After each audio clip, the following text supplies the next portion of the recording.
خانپور میں ایک ایسا خاندان بھی موجود ہے جو کسی مسیحا کا منتظر ہے۔ محمد یاسین دونوں ہاتھوں سے معذور ہونے کے باعث کوئی کام کاج کرنے سے قاصر ہونے کی وجہ سے گھر میں فاقہ کشی کی نوبت ہے۔ مزید جانتے ہیں خانپور سے MF5 نیوز کے نمائندہ سلیم مغل سے۔ جی سلیم مغل، کیا تفصیلات ہیں، آگاہ کیجیے گا۔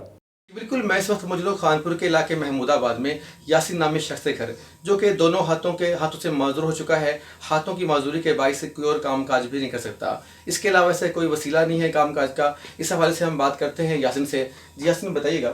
جی سر، میں جو سا فیکٹری میں کام کرتا تھا، کچھ عرصہ پہلے میرے بازو کٹے گئے ہیں، میں دونوں بازو جل گئے تھے۔ میرے 3 بچے ہیں میرے ابھی، تو میں کوئی کام نہیں کر سکتا، نہ میں کوئی کاروبار کر سکتا ہوں۔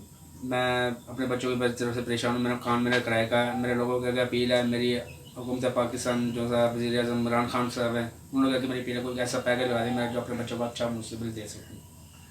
جی، یاسین نے حکومت وقت سے مطالبہ کیا ہے کہ ان کے لیے کوئی پیکیج ایسا دیا جائے یا ان کے لیے کوئی فنڈ مہیا کیا جائے تاکہ اپنے بچوں کی زندگی بہتر گزار سکیں۔ ساتھ ساتھ انہوں نے مخیر حضرات سے بھی اپیل کی ہے کہ ان کی کم پرسی اور غربت کی زندگی کو دیکھیں، ان کی امداد کریں۔